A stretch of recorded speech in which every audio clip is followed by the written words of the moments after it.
I want to talk a little bit about who I am so you can kind of understand my perspective. My wife and I started the Radiance Foundation because we were tired of feeling like Christians weren't equipped to talk about these pivotal issues.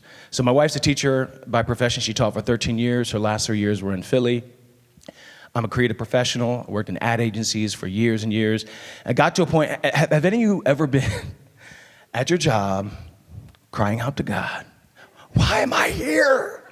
That was every day. In these ad agencies, creating campaigns for stuff I could have cared less about. But how many of you know, in hindsight, God was just preparing you, fine-tuning you, and all that grumbling and complaining, because I learned all my life from my mom and my dad, do all things without grumbling or complaining. There's a reason for that.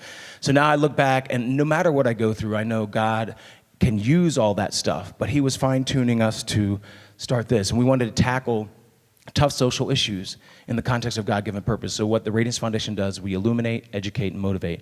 We illuminate the simple truth that every human life has a irrevocable, irreplaceable purpose. We want to educate people about a myriad of social issues, all the easy ones, some of them I mentioned earlier, in the context of God-given purpose. And then that last part, because what good is all your knowledge? What good is this information if you do nothing with it? Now, how many of you are good at self-motivation, just by show of hands? Okay, one man. Two. Wow, that's kind of sad. Apparently, we need a self-esteem seminar right after this one. Come on. See, if you don't put that information, that knowledge into practice, and not only changing your own life, but affecting others' lives, then it's kind of worthless. So I'm officially the Chief Creative Officer of the Radiance Foundation, or you can call me Chief Creative Activist. And this is me at age 2. Can you just, yeah, okay, I was waiting for that. Thank you, Stacy. I know, some of you might be wondering, what happened? I was a strong-willed child. Any of you parents have, well, if your children are here, please don't raise your hands. Have strong-willed children? I just want to give you just a word of encouragement, because for those of you who wonder, what are you going to do? Is this child going to kill me before they're 5? I just want to encourage you that if you just hold on for about 20 to 25 years, that strong-willed stuff turns into something really, really good. I'm still on the apology tour with my parents. But I'm telling you, I love what I do. I love the fact that, growing up in a family of 15, I was kind of the middle child, so I always wanted to be heard. And I always had this strong sense of I had to do something about injustice. And when you're in a family of 15, how many of you compare yourselves to your siblings? Oh, mom didn't treat me, or dad didn't treat me the same way he treated my brother or my sister. You know what I'm talking about? When a family of 15 with 13 kids, obviously no one is going to be treated equally. It's just not possible. Parents don't have some sort of tally book. Oh, I did X amount of things with this child, X amount of things with that child. It's just not going to work. And as a parent of 4, I hear it all the time. Because, children do think that parents are perfect, right? Teenagers, right? Because we always, no, we are not perfect. We're far from perfect. In fact, this is why we're all doing what we do, because we live in an imperfect world. In fact, these are just some of the topics, by the way, that we address worldwide. You can see Black and Beautiful, Planned Propaganda, Designed to Create as a creative professional. I love trying to harness that creative energy. Anybody creative in this room or think you're creative? Wow. 3, 4, all right. Some of you still trying to think about whether or not you are creative. And there's another one here that says, superhero changing the world one diaper at a time. Can I get an amen? The at-home moms, which the whole stay-at-home thing is a misnomer. We never stay at home. I'm a stay-at-home dad, except when I travel. But we're out and about all the time. There is no stay-at-home. And we think sometimes that mundane stuff of life is not transformational. The other presentation you can see here, if you can read it on the screen, says self-control versus remote control, because it's a workshop on character and integrity, because we happen to think that character still matters. Anybody in here think that character still matters?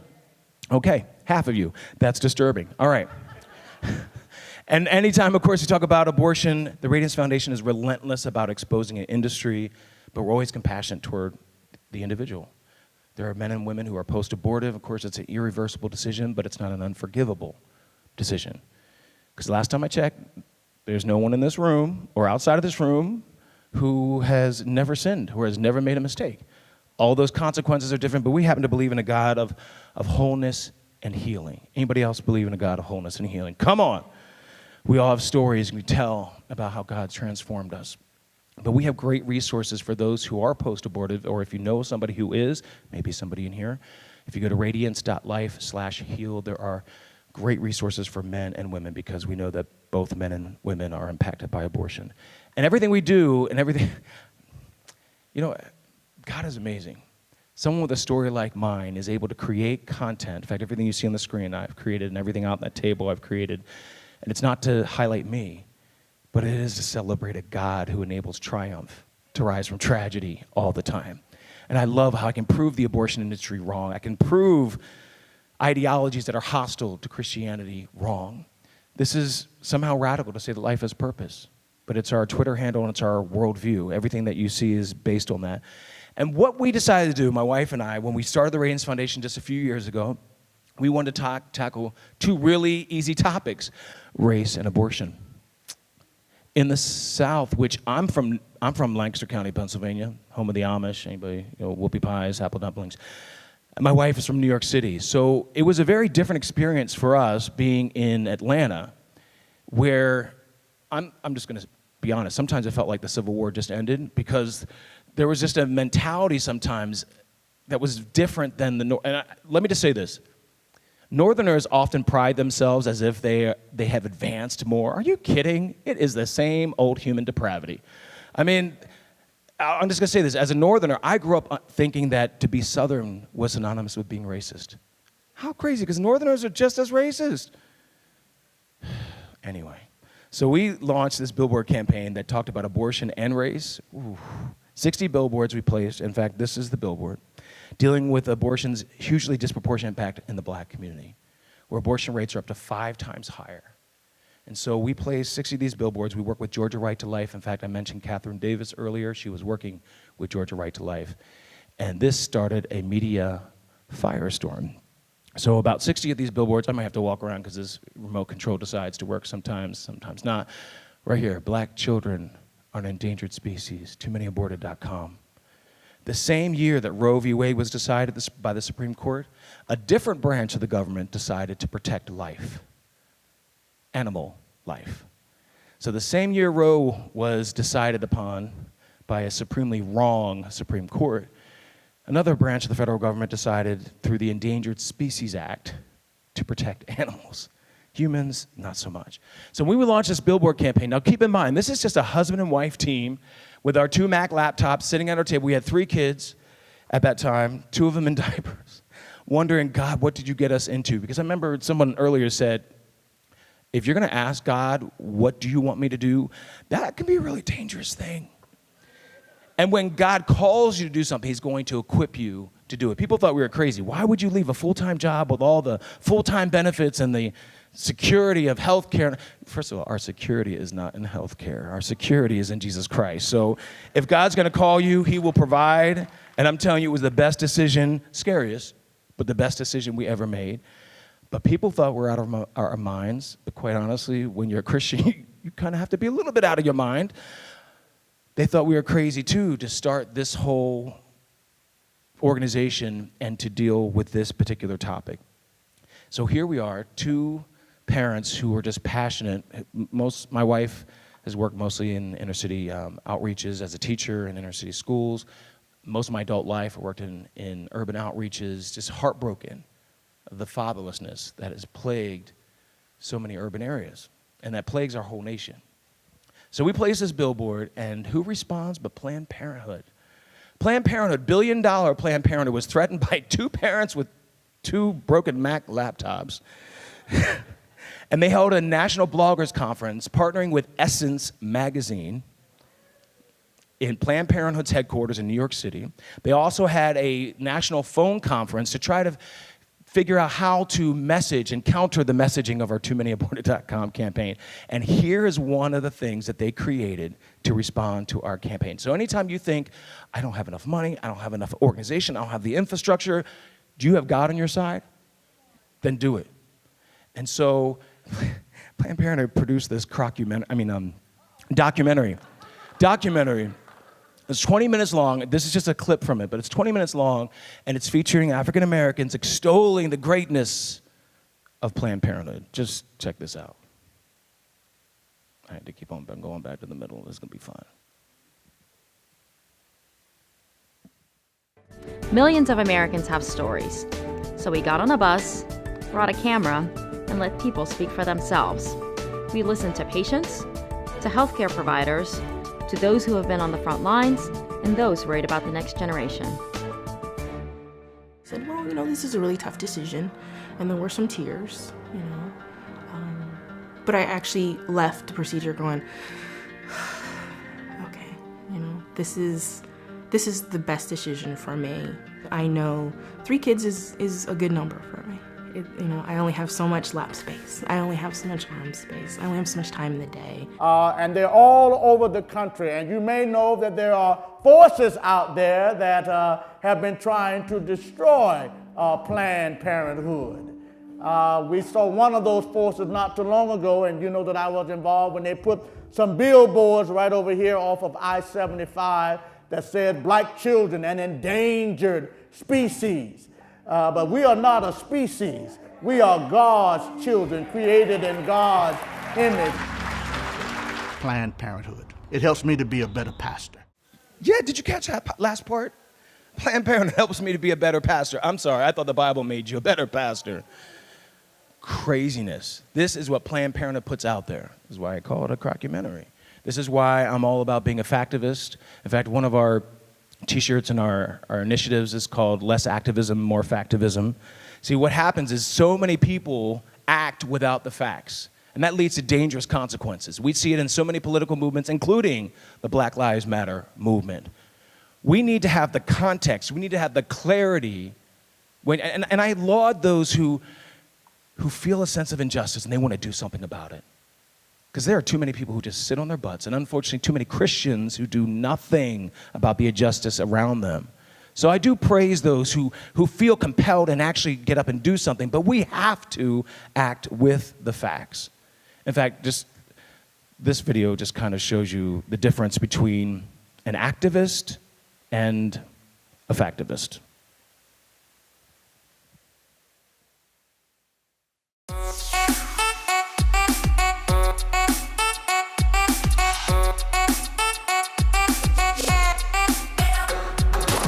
Planned Parenthood does not at all profit from fetal tissue donation.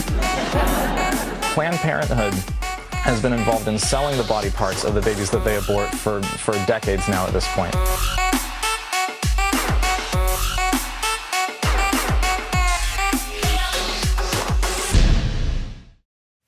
There you have it. Cecile Richards, activist. David Daleiden, who actually does the work of mainstream media, the work that they refuse to do, which is called journalism. He is a factivist, and thank God for him. So please pray for David Daleiden and Sandra Merritt, who are the two who bravely exposed the National Abortion Federation, Planned Parenthood. But this is why I'm a factivist.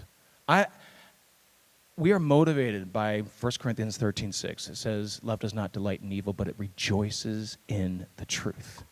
Man. We, as Christians, we confuse too many times capitulation for compassion. We think we're being compassionate when we say, oh, wait, I'm going to love you and just come as you are and stay as you are. I don't want to serve a God like that. I remember that old song from BB and CeCe Winans, you know that I am God and I'm able to change your nature. Because if he's not able to change your nature, then he's really not a God. I'm just saying. All these people who think that I am who I am. No, God comes to transform who we are. He wants us to come as we are, but we never leave the same way and never live the same way. And I thank God for my faith in Jesus Christ, which comes from my parents. In fact, I'm going to skip past some of this, but this is my family before it became a family of 15. Some would have said, hey, picture perfect. I got 3 kids, you're good. But see, I love what happens out of brokenness. See, we all have decisions in our lives. Some of us may have grown up in really broken situations. Some of us may still be in extremely broken situations. But we have choices throughout our lives. Do we make decisions that will help us rise above that brokenness? Or do we stay in that same brokenness the rest of our lives? My mom was raised by an alcoholic father. Her parents were separating, and she was placed in a children's home for 1 year. And at the age of 5, I think we discount children too much. We underestimate what they receive and what they perceive. But at the age of 5, my mom noticed that there was another little girl who had physical disabilities. No one ever visited her. At least Her parents visited her separately. She had someone to come and love her for at least for a moment. But for that year's time, she knows that no one ever visited this little girl. Broke her heart. And she remembers getting down on her knees and just saying, God, help me be a mommy to those who don't have one. That's where this Bomberger story, this journey began with a 5-year-old. And thankfully, my dad had the same heart, because if you're going to adopt 10 children, you better be on the same wavelength. I'm just saying, you got to be in one accord. So our family started off small, like right here. These are the 3 homemade ones. So I talk about the social injustice of abortion. I have to ask, what about adoption? Because people don't often think of adoption as an act of justice, but it is. It's an act of justice and mercy and grace, and it unleashes purpose. I know that deeply. And so here's my family when we were still small. We were a family of 8, and this was one of the few interviews that my mom ever did. I love this. My mom is, about like this tall. People think my parents are towering giants. They have to be. They raised 13. How many of you have raised 13 teenagers? Just by show of hands. How many of you have raised one, or more than one, or at least one? Right. You know how raising one can almost kill you? I'm just saying. Just imagine 13. Just 13.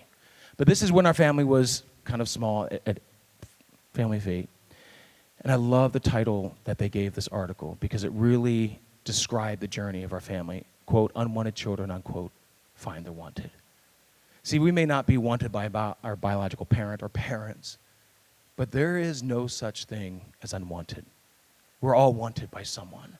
And my parents proved that in our family. Our family grew every year. There was like a new flavor added every year. We're white and we're black. We're Native American, Vietnamese. In fact, these are all my siblings. Obviously, you can see we don't look alike. So this is all of us, all 15. We're white, black, Native American, Vietnamese. Some of us were adopted as newborns. Some of us were adopted out of foster care as teens. 2 parents who had no idea what they were getting into. I'm sorry, is there any parent in here who actually knew what they were getting into? We don't know. I mean, people act like adoption is some deeper mystery, like you don't know what to expect. You don't know what to expect when they're your own biological children, then you wonder who they're actually related to. But I'm just speaking of my own children. But this is the Bomberger family. Grew up in Lancaster County, grew up on a farm. People don't believe me when I said I used to milk cows and shovel pig slop and all that mess. But I loved growing up in this family. It was crazy, at times a little bit of chaos. And when you fought, it was never 1 against 1. It was usually 1 against 8 or 10. And I was always on the 1 side, which was hard. But the good thing is, I was the favorite in the family. Anybody know that feeling? Yes. Don't raise your hand. I see some siblings here, so don't raise your hand. But the great thing about being in this family, to me, this models exactly what pro-lifers are. Those who love the broken, those who pour themselves into those in need. That's ridiculous mantra. Pro-lifers don't care about children after they're born. Really? We are the ones who care for people after they're born. I mean, one of my parents adopt us and throw us in a cage. Hey, go fend for yourself. No. They loved us. They cherished us. They educated us. Once in a while, spanked us. Anybody know about being spanked? The most in the family? I know we're in a culture now where, you don't spank, but I'm telling you, if I had not been spanked, I would not be standing here right now. I would be all up in jail. Just saying, would be. But this is the beautiful thing. You see, obviously, this diversity, and we hear that word all the time, diversity, diversity. I love diversity, yes. God created diversity. But he did not create diversity at the expense of division. See, growing up in this family, in this transracial adopted situation, this is one of the things that I learned so easily. It's not that you don't see somebody's color. I know people mean well when they say we should be a colorblind society. No, we shouldn't. God created color for us to enjoy it and embrace it. I mean, look around, look at all these beautiful different hues. Don't be colorblind, embrace it. But don't allow color to separate us or for you to assume you know me because of my pigmentation. You don't know my worldview, you don't know my moral convictions, and I don't know yours until we have a conversation. But this is one of the things, and this is basically one of the foundational tenets of the Radiance Foundation. We are one human race. Can I get an amen? Yes. And this by two parents who just defied the world's low expectations. And you younger folks, the world has some really, really low expectations, and I feel like they're getting lower and lower every day for you. But you don't have to meet that low expectation. You aim high. And I love my dad, who is, as I mentioned earlier, just modeled Christ. He was always taking pictures. He always had, can we go back one? He always had cameras around his neck, just taking pictures, capturing us. But I think the one thing that captured us the most was my dad's integrity. He was a man who was the same at home, the same at work. He was a man who actually was willing to lose our entire store because of a disagreement with some family members over a tax issue. And he said, I won't do this. And I just remember growing up and seeing a dad who served others. And his favorite verse was always, rejoice in the Lord always. And again, I say rejoice. And to be honest, I feel like I failed to meet up to that a lot, because there are so many times I allow that complaining spirit to come out. But my dad, somehow, he did rejoice. I can honestly say, I didn't hear my dad complain. And anybody who's ever known my dad, loves my dad, has only had the most beautiful things to say. And then there's my mom, love her like crazy. This is actually the first day that my mom was able to hold me. Apparently I came equipped with the largest passy ring you've ever seen. So there you go. You might lose the child, but you won't lose the passy ring. But this was the first day. I was 6 weeks old. And this came at a cost. Parenting often comes at a cost. Any parents in here ever sacrifice for your child or children? Did you hear that, younger folk? I know we don't really grasp that, but parents sacrifice all the time. You don't have to be an adoptive parent to sacrifice. All parents sacrifice. And it's a beautiful thing, because not only does adoption unleash purpose, but self-sacrifice unleashes purpose. This picture was made possible, and this adoption was made possible because my mom literally, I mentioned her alcoholic father, she tried to have a relationship with him all her life. She wanted him to know the love of Jesus Christ.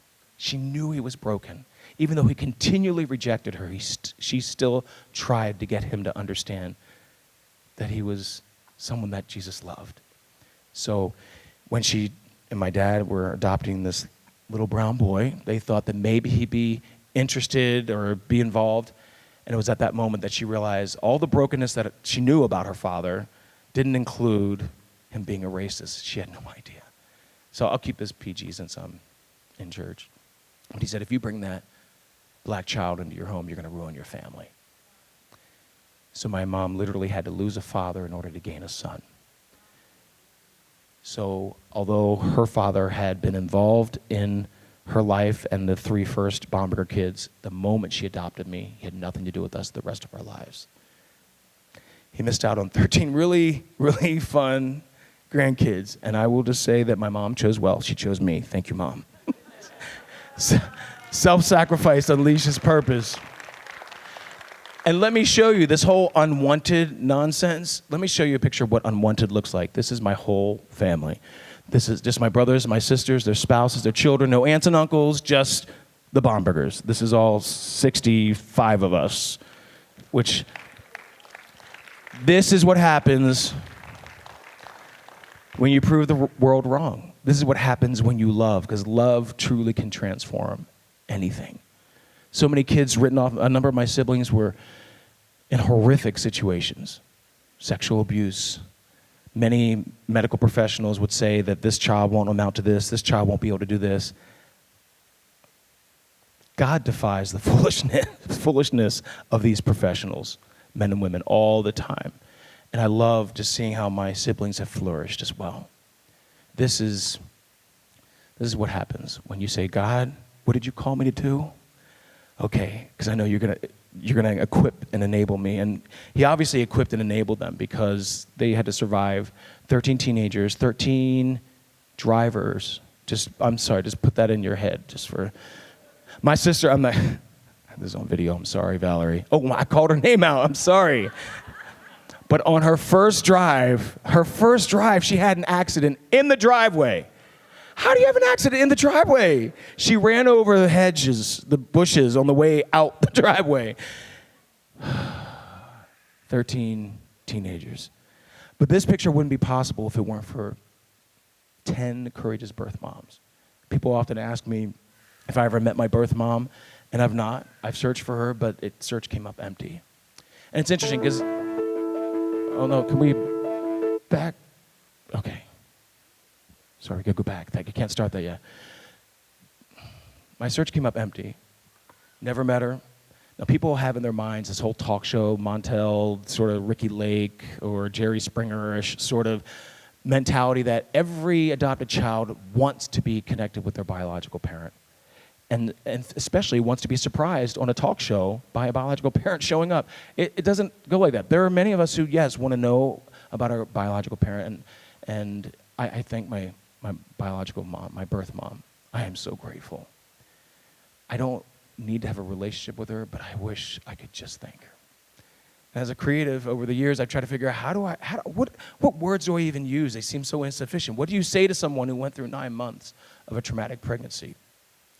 So as a creative, over the years, I've tried to figure out ways that I could just pay tribute to my birth mom. I don't know if she's alive. I believe in all the events I do around the world, and maybe one day she will show up. And I don't know, have you ever seen a man ugly cry? Because that would be me. I wouldn't even know what to say. But this was a way of me kind of encapsulating how I feel, all the things that I've been able to become in my life by the grace of God, and only by the grace of God, because of her singular decision. A singular decision that will have reverberations for generations, literally.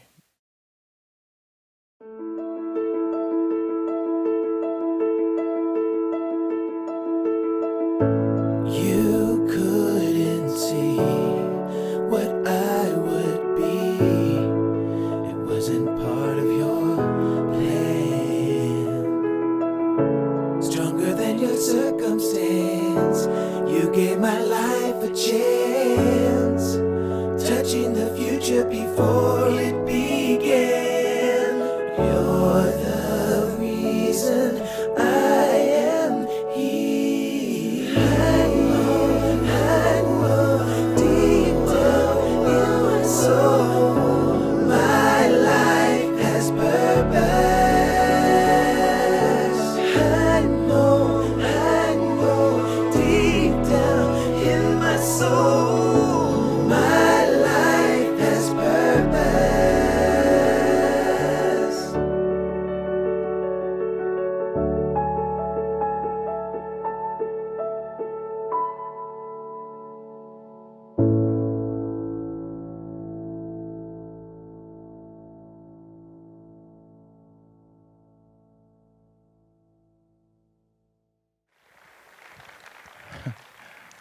I'm that 1% that is used 100% of the time to justify abortion. But see, in Psalm 139, it says, I'm fearfully and wonderfully made. You knit me together in my mother's womb. There's not an asterisk there that says, because you were humanly planned. That's why that chapter means so much to me. Because despite the horrific violence, my birth mom chose to be stronger than her circumstances. And because of that one decision, she never could have imagined all the reverberations that followed.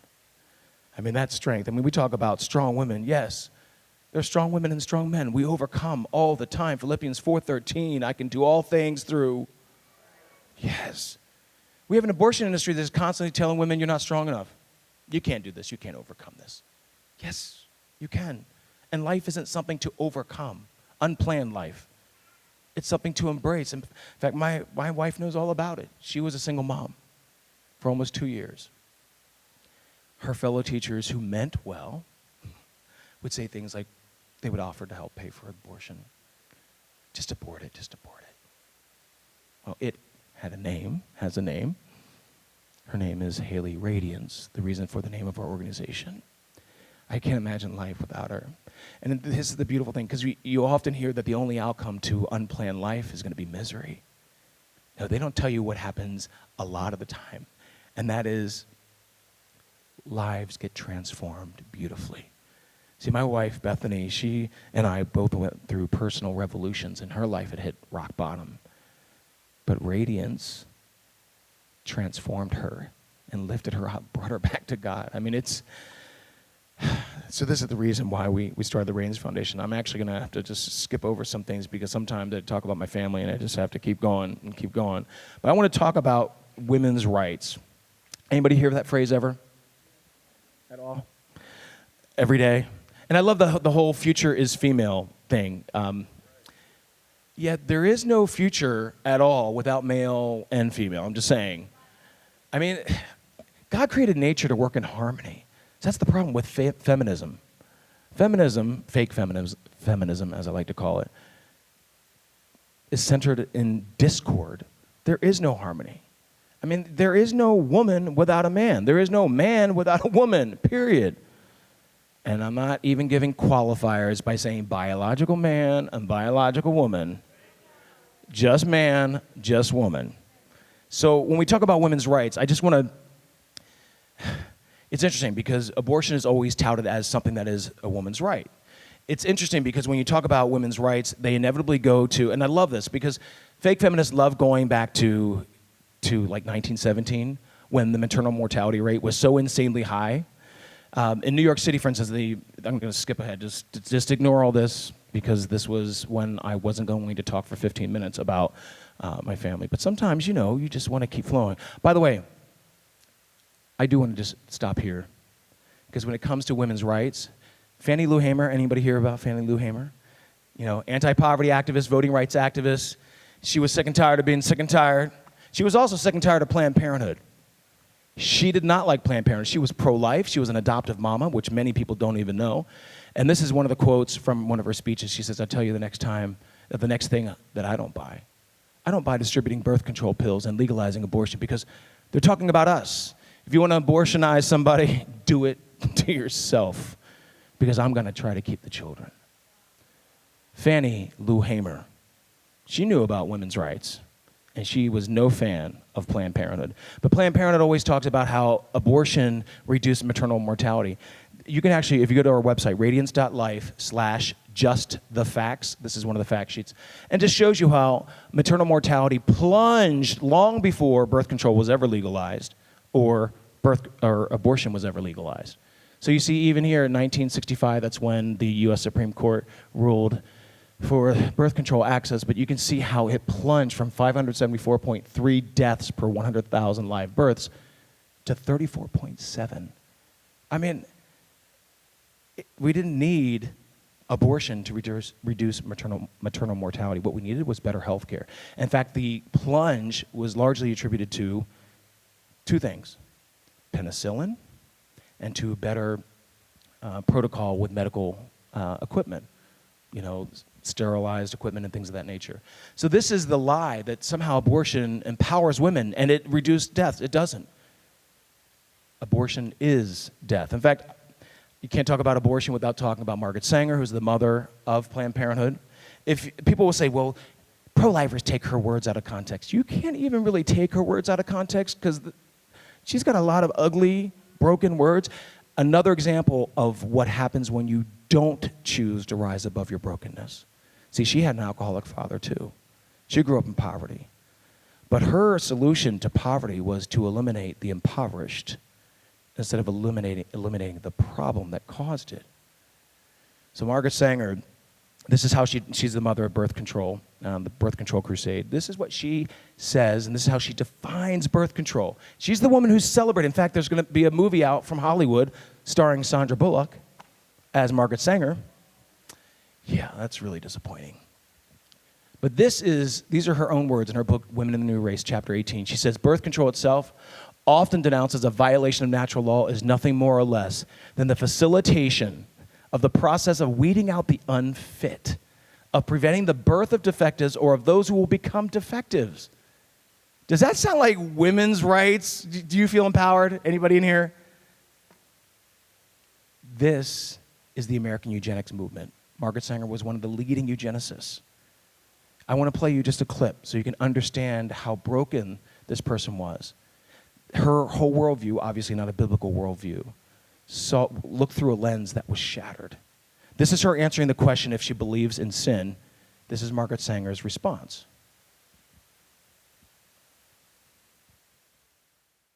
Do you believe in sin? When I say believe, I don't mean to believe in committing sin. Do you believe there is such a thing as sin? Well, I think the greatest sin in the world is bringing children into the world that have disease from their parents, that have no chance in the world to be a human being, practically. Delinquents, prisoners, all sorts of things just marked when they're born. That, to me, is the greatest sin that people can commit. Who in here was marked when they were born? I mean, you can't possibly look at somebody and know what they're going to amount to. I mean, sometimes you get some hints and some suggestions, perhaps, but there's no way that you can know. In fact, we don't even know. How many of you have ever questioned why you're here and what you're capable of? Anybody ever? But yet Margaret Sanger somehow knew. It's interesting because she's considered, a leading feminist, and yet the founding feminists looked at abortion as an atrocity. In fact, Susan B. Anthony she had what was called the Revolution. I love this because here she had an article entitled, and this is talking about abortion, not illegal abortion, about all abortion. And you see the title of the article there highlighted? What does she call it? Child murder. She didn't equivocate. She was not ambiguous about it at all. She called it child murder. But then you go to today's leading feminists, like Cecile Richards, the outgoing or the former president of Planned Parenthood. This quote to me is interesting because it defines the whole DNA of Planned Parenthood. Now you'll probably hear all these things about Planned Parenthood. Sure, they do abortion, but they do all these other great things. What great things ever makes up for the fact that you kill human beings? Whatever makes up for that? No seeming amount of beneficence ever makes up for the fact that you kill human beings. I mean, even the KKK does bake sales, so whatever. But this quote, we aim to be the largest kick-butt political organization. That explains a lot. Because when you're political, do you think political, honest? Anybody in here? I mean, we want our politicians to be honest, but do you think those two things go hand in hand? They're not synonymous. But see, when your aim is to be the largest kick-butt political organization, you will do anything. In fact, you saw in the first clip, the Factivist clip, David Daleiden, who exposed Planned Parenthood, the Center for Medical Progress. When those videos came out, do you know how Planned Parenthood responded? Other than calling it fake news and doctored video, even though the entire raw footage was available online. When's the last time CNN, MSNBC ever put the raw footage of every interview online? Never. But Center for Medical Progress did. But this was Planned Parenthood's response. So you went to their website, this is what you saw. Our site is not available due to an attack by extremists. Yeah, exactly. If your site has been attacked by extremists, it usually doesn't say, hi, we've been attacked by extremists. You can't see the full page here because I couldn't fit the whole thing in there, but you could scroll down and donate to Planned Parenthood on their hacked website. Right. It was a PR stunt. So you have to ask yourself or ask your friends who are all about Planned Parenthood, and they call themselves the nation's leading women's healthcare organization. They're not. But what real healthcare organization pretends to have their website hacked? It was later revealed after mainstream media reported that possible pro-life extremists took down Planned Parenthood's site. They didn't report 2 weeks later that it was found out that it was just their new PR firm who was trying to drum up more donations. Planned propaganda. This is what happens all the time. You get people saying crazy things like Chelsea Clinton recently saying, hey, look, we've added $3.5 trillion to our economy, right? Oh, but you've missed the $62.5 trillion that we missed out on because of all the human beings that were killed. And she's just kind of doing what the Clintons do. They just make up stuff. But I'm not going to get too political, but to say that somehow killing our posterity is a boon to the economy is fake feminism. It's planned propaganda. Here's another one. This is former President George W. Bush's daughter, one of the twins, Barbara Bush. She was headlining a fundraiser for Planned Parenthood. One daughter is pro-life, and this one is not. And so this is her quote. She says, Planned Parenthood is a one-stop shop for everything that has to do with women's health and all social problems that don't have to do with women's health. What? What is she talking about? Do they deal with homelessness? Have they solved the opioid epidemic? What is she talking about? All things that don't have to do with women's health? This is fanaticism. This is crazy. And by the way, if you're a one-stop shop for women's health, you might actually own one single mammogram machine. They don't own one. They do 0 mammograms. You can't really be a leading, and just another little factoid, 87% of women by the age of 44 become mothers. So the majority of women become mothers in the United States, 87%. What health care is available for women at Planned Parenthood? They offer abortion and prenatal care, which is like, it's 0.01% of their services. Let me just show you, this video will actually kind of show you the difference, because people say Planned Parenthood's a leading women's healthcare organization. Just so you know, they serve 0.8% of the US population.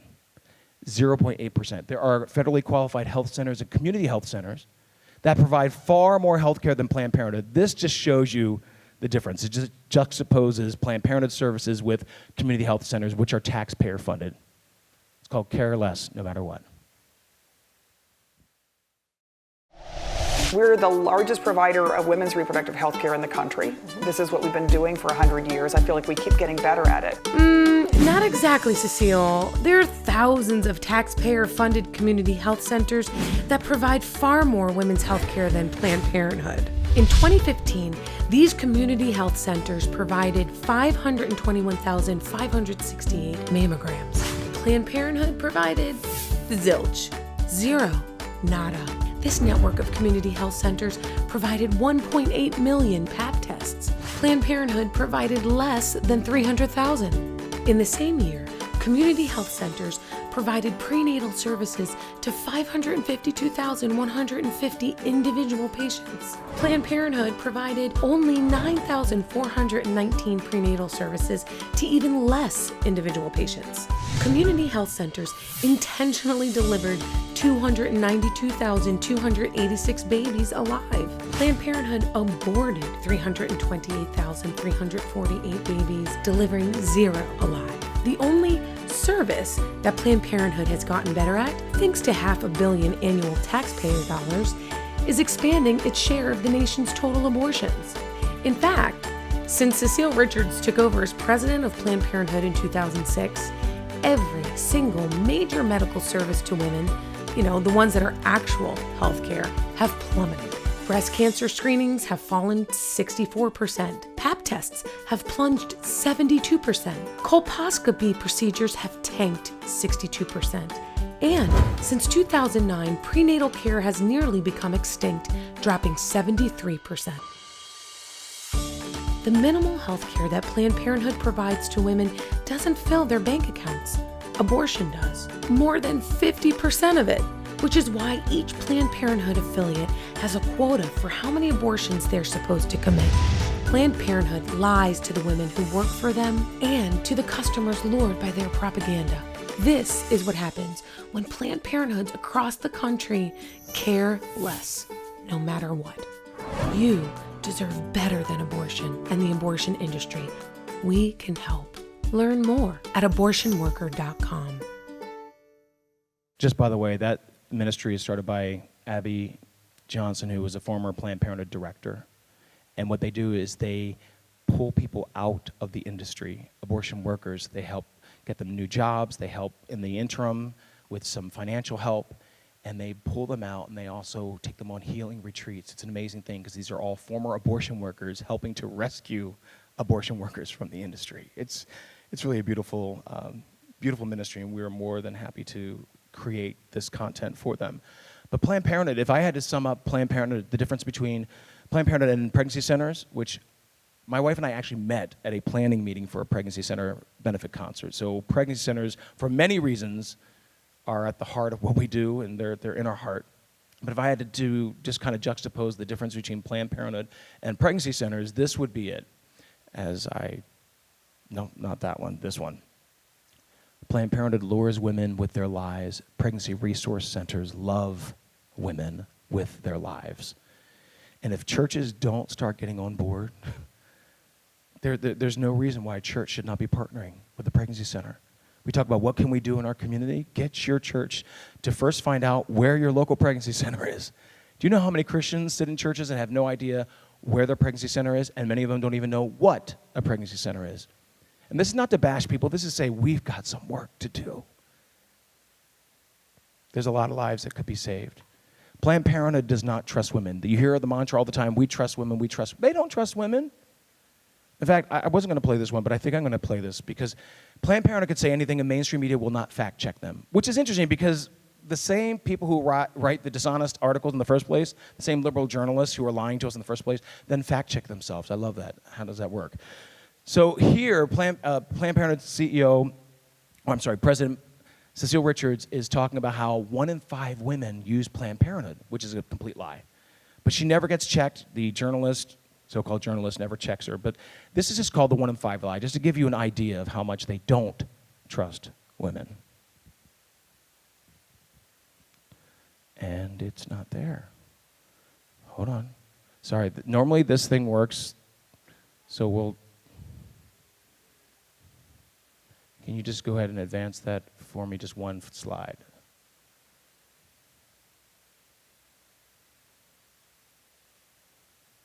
Okay, and forget it.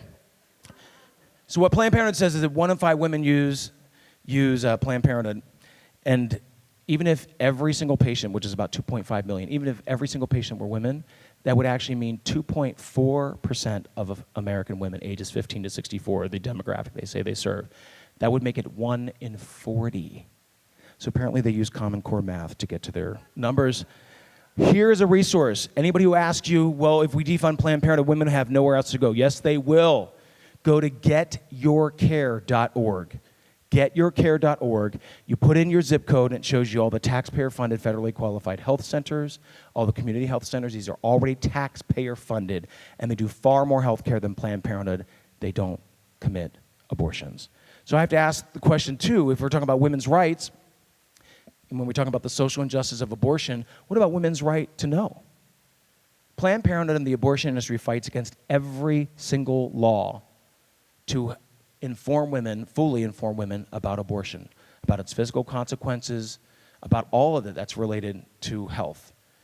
I mean, when you have Cecile Richards saying to a journalist from Univision, he asked her, well, when does human life begin? So the president of the supposed leading women's healthcare organization says, well, we don't know. Yeah, we do. In fact, interestingly enough, the former president of Planned Parenthood Alan F. Guttmacher, he is the founder of the Guttmacher Institute, which news organizations always quote the Guttmacher Institute. It's radically pro-abortion. Dr. Alan F. Guttmacher wrote a book back in 1931 called Life in the Making. And he said that human life begins at fertilization. So if a former Planned Parenthood president knew back in 1931, how is it that a current or the outgoing president doesn't know? This is what's so wrong about Planned Parenthood. Well, there are a lot of things that are wrong about Planned Parenthood. Planned Parenthood says on their website, they said that there are no consequences. There are no long-term emotional problems after abortion. They said that it doesn't cause problems for future pregnancies like birth defects, premature birth, or low birth rate, ectopic pregnancy, miscarriage, or death. Talk to Tanya Reeves, who they allowed to bleed to death for 5.5 hours from a botched abortion because the abortionist refused to call 911. But the whole thing about preterm births, just so you know, black women experience preterm births at rates 3 times higher. This is from the National Academies of Science. This is on page 625 of like a 728-page study, the only place it's ever mentioned in this huge study, which goes to show that politics reigns over actual science all the time.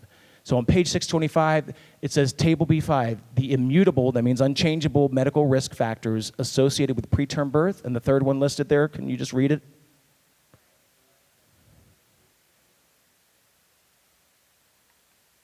The science is already there. From the National Cancer Institute. The National Cancer Institute talks about the significant increase in triple-negative breast cancer. This is not from some pro-life organization. This is from the Federal National Cancer Institute. And it says here, listing all the things, specifically older age, family history of breast cancer, induced abortion, and oral contraceptives use were associated with an increased risk of breast cancer. Don't women have the right to know? But not in this society, because we celebrate not knowing any of this. And then I have to ask as a parent, what about your rights? How many of your kids are in public school? Are any of your kids in public school? A lot of people don't realize how enmeshed Planned Parenthood is in your public school. We have these great fact sheets out here, the ones called Protect Your Kids. This is on Planned Parenthood's website. They talk about how do I talk with my preschooler about their body. I love this particular line. Your genitals don't make you a boy or a girl. Really? I mean, is it your fingernail? What makes you a boy or a girl other than your genitals? I mean, this is the kind of pseudoscience that they're pushing. And they're preschool, and this is what they're trying to teach kindergartners. You have to understand, Planned Parenthood is involved in the health curriculum in a lot of different schools, in particularly in urban schools especially. My wife taught in Philly at Roberto Clemente Middle School, and they had what was called, there's some young kids in here, they had what was called SEX Tuesdays, and they would take over her class for 45 minutes and spew all their misinformation. Then my wife, after Planned Parenthood would leave, had to deprogram the kids. I mean, it was devastating, all the misinformation. So here one asks, is it wrong to have a lot of partners? Planned Parenthood's response on their Tumblr page, they say there's nothing bad or unhealthy about having a big number of partners. This is Planned Parenthood. And the last thing I just want to touch on, because I'll wrap up here in about 3 minutes. We talk about the social injustice of abortion. You can't talk about abortion and not talk about systemic racism. We hear that word thrown about all the time, systemic racism. Let me give you my definition of systemic racism. A government-funded entity that disproportionately kills black lives. That's systemic racism. That's Planned Parenthood. In New York City, more black babies are aborted than born alive. For every 1,000 born alive, in 2014, 1,101 black babies were aborted. The only demographic where there are more induced deaths than births. And people want to call it reproductive justice. So I decided I was going to write an article about all of this. After we placed this billboard, this billboard here, we placed this in the very conservative San Francisco Bay Area, if you're familiar with that. Black and Beautiful, TooManyAborted.com, working with Walter Hoy. Love that guy, Walter and Lori Hoy out of Oakland. 60 of these billboards, and we were denounced by Planned Parenthood, denounced by the ACLU, denounced by the NAACP. The NAACP that said that this campaign, which called men to account, called men to be more responsible, called for better resources for those in need, it was called horribly racist, and they said the campaign gave the false impression that Planned Parenthood kills black babies. They kill black babies and white babies and every hue in between. Over 320,000 every single year. So I grew up revering the NAACP, revering them. That ended after this whole deal. So I wrote an article about them, and I called it this: the National Association for the Abortion of Colored People. Yeah, they didn't like it. And I know there may be people who are part of the NAACP, change it from within. Because the National NAACP is corrupt, and they are radically pro-abortion, and they partner with the leading killer of black lives. Don't tell me about Black Lives Matter. You know what? In the year when Black Lives Matter emerged, there were 258 black individuals tragically killed by cops. 79% of those were armed with a deadly weapon. There were 494 white people who were killed by cops that same year. 79% of them were armed with a deadly weapon. 258 black individuals in a year. I'm not trivializing the death of anyone.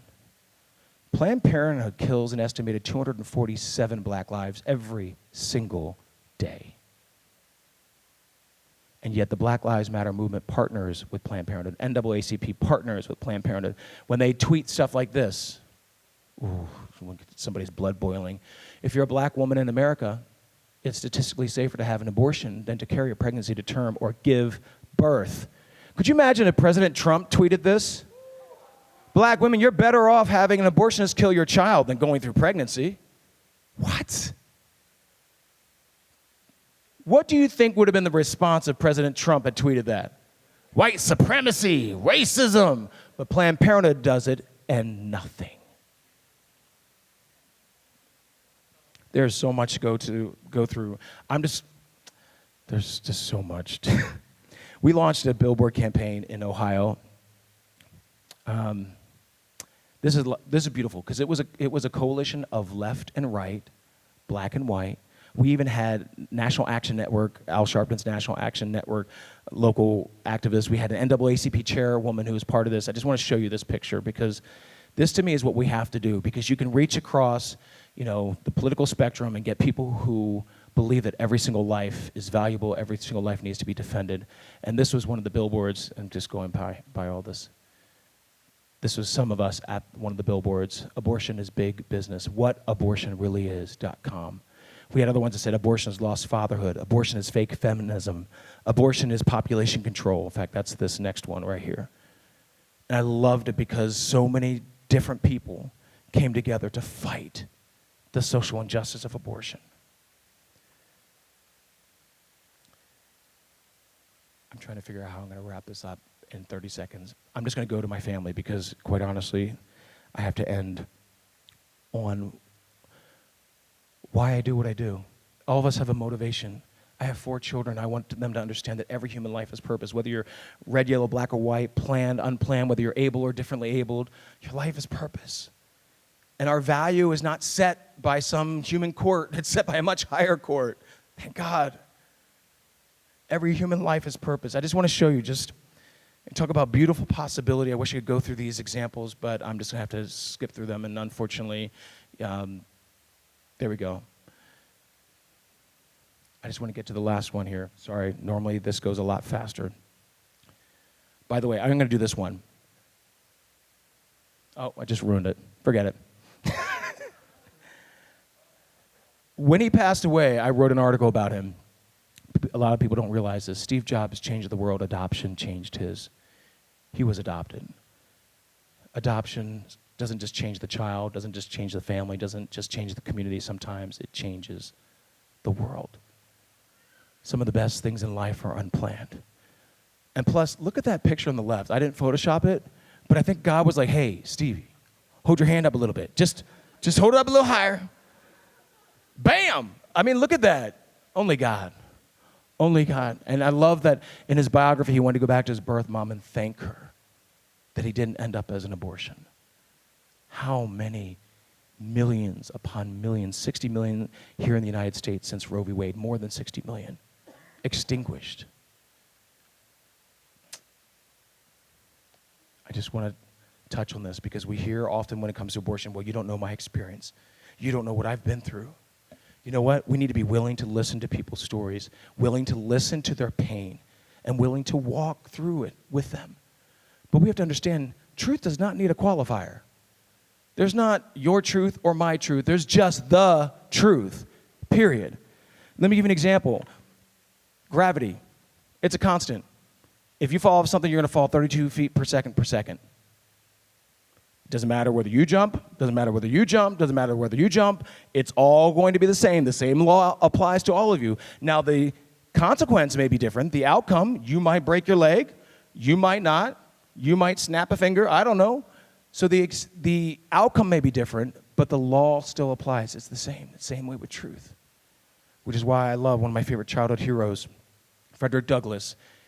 Mainstream media at the time was fake news, and nothing's new. They wouldn't tell the truth about slavery, and my hair will look like that one day. Thank you, Lord.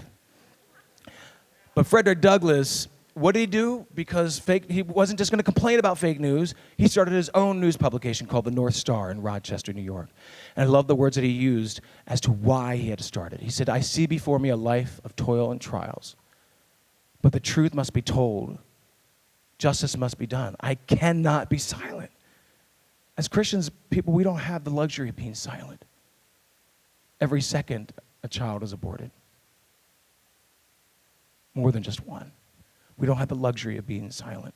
And when we think about what happens when we decide to step in and be that support and be that reflection of Christ to someone who is in need, who is on the fence, this is what happens. This is so weird to have to keep coming back here.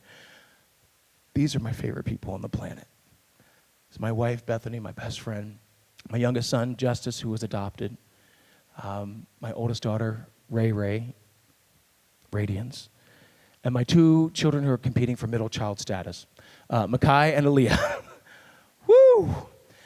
But when I created that spot earlier, let me see if this is on here. I hope it's on here. This is my 7-year-old singing what came to her heart. She does all the harmonies herself, but she wouldn't exist if my birth mom didn't choose life.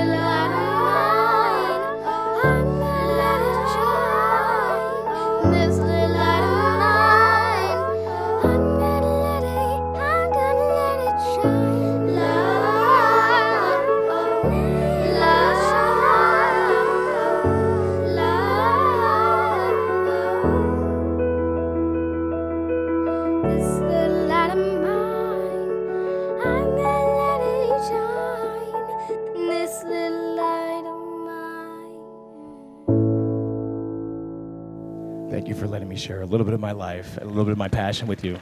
God bless you.